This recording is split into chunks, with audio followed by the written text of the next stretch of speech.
A lot of you are probably hearing us talk about you need data-backed applications, and I can help you with that. I'm going to talk about some examples and what you need in that data. So for your problem ID statement, the purpose of a problem identification is to determine where to best utilize resources to eliminate fatalities and serious injuries.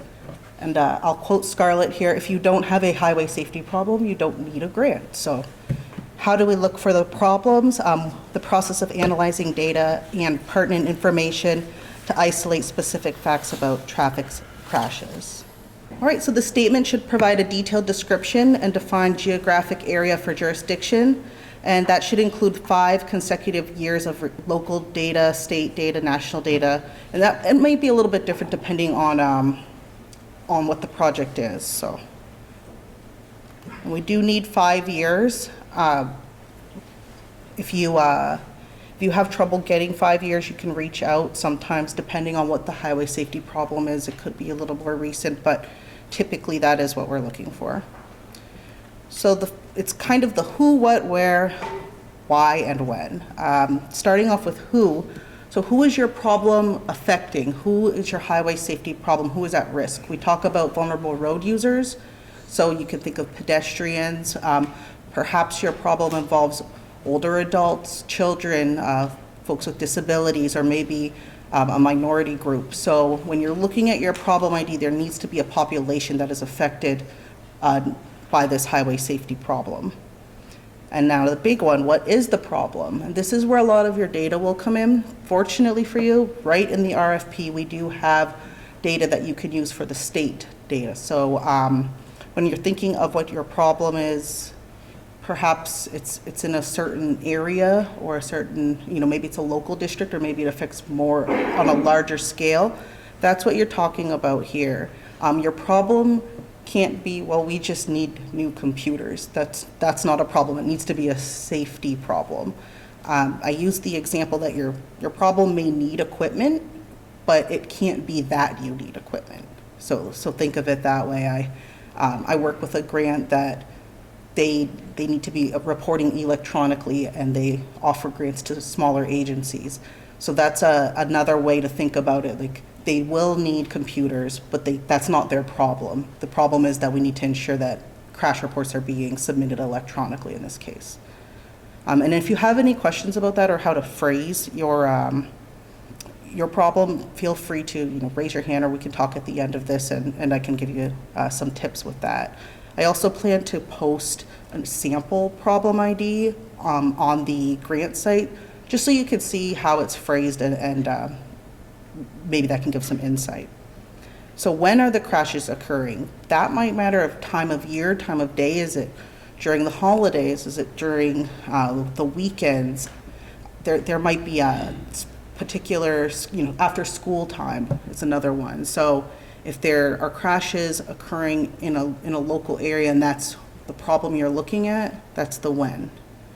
And some of these may not depend, it kind of depends on what the problem is again. So when may be affecting it more, where may be affecting it more. And when we talk about the where, of course, it could be rural roads. It could be just one small local area that we're talking about. So think about crosswalks, interstates. We talk about roadway departure. So there are a lot of options there. And then finally, why are they occurring? And again, your data may show that. We do produce fact sheets. So you may be able to just go on the site, look under our data, and you'll see the Georgia Traffic Safety Facts. Great resource. You'll see that we have pedestrian data. We have occupant protection. So all of these areas we were talking about earlier, you can find that right there. It's easy to read, clear information, and it's right there for you. And again, it's also in the RFP. So we try to do our best to make it easy for you to access the data that you need to support your problem ID. Also, make sure you use the problem ID worksheet that's in the RFP. That's a help document. So we talk about good data. This is, for my role, is kind of the rules of the game here. So timeliness, accuracy, completeness, uniformity, integration, and accessibility.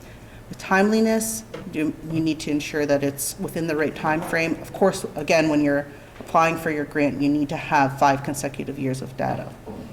Accuracy, we don't want anything that's just conjecture, so you can't say, well, crashes keep happening on this road, but then have no evidence to prove it, or have incomplete evidence. So ensure that there's accurate data. And again, I can provide you with my information if there's something you're not sure where to look for it. Oftentimes it's me sending you a link. It's pretty easy, so happy to help. We're all here for the same reason. Completeness, again, making sure you have everything. Uniformity is just the consistency of the data, really. And then integration, we work with a lot of different agencies, EMS, we work with GDOT, the Georgia Chiefs, to name a few, the Public Safety Training Center. So everybody's collaborative, and we do ensure that there's a consistency in the quality of our data. And then finally, accessibility, ensuring that it is available to stakeholders and of course, the public.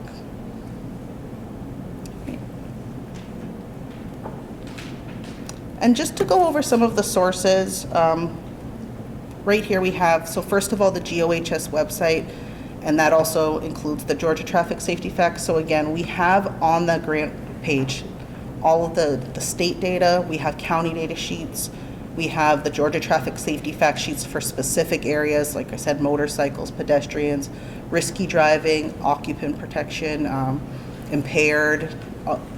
The list goes on. So if you're looking at a certain countermeasure, like impaired driving, we do have that. We have that available if you need more data than just the general for the state. The Georgia Department of Driver Services, they have a reports site that's also helpful depending on what your grant is. The Georgia Department of Transportation, you can use their crash query tools, though I recommend looking at our page first if you're not experienced doing that. It might already be theirs, but they do have mapping tools if you need to build out a map or something to support your application. And then we have other university research groups, hospitals and ERs have excellent data for injuries, surveys, assessments. We do seatbelt surveys for the state, and as well as the child occupant protection survey. And then there's always FARS on the NHTSA website, that's the national data, and the Traffic Records Coordinating Committee, so that's me. And again, you can reach out, that's what I'm here for, I'm happy to help. Right, and then just to kind of summarize again, we need to talk about your highway safety problem. That's the main point of the problem ID. If you didn't hear anything else I said, that's the meat and potatoes of this. So you need to ensure that the problem your agency or organization is addressing is a highway safety problem, not a lack of resources or equipment or anything like that. And you need to be able to justify that problem with data. And then we cannot just fund project based on the need for computers or equipment or anything. So again, it has to be affecting highway safety, public safety. So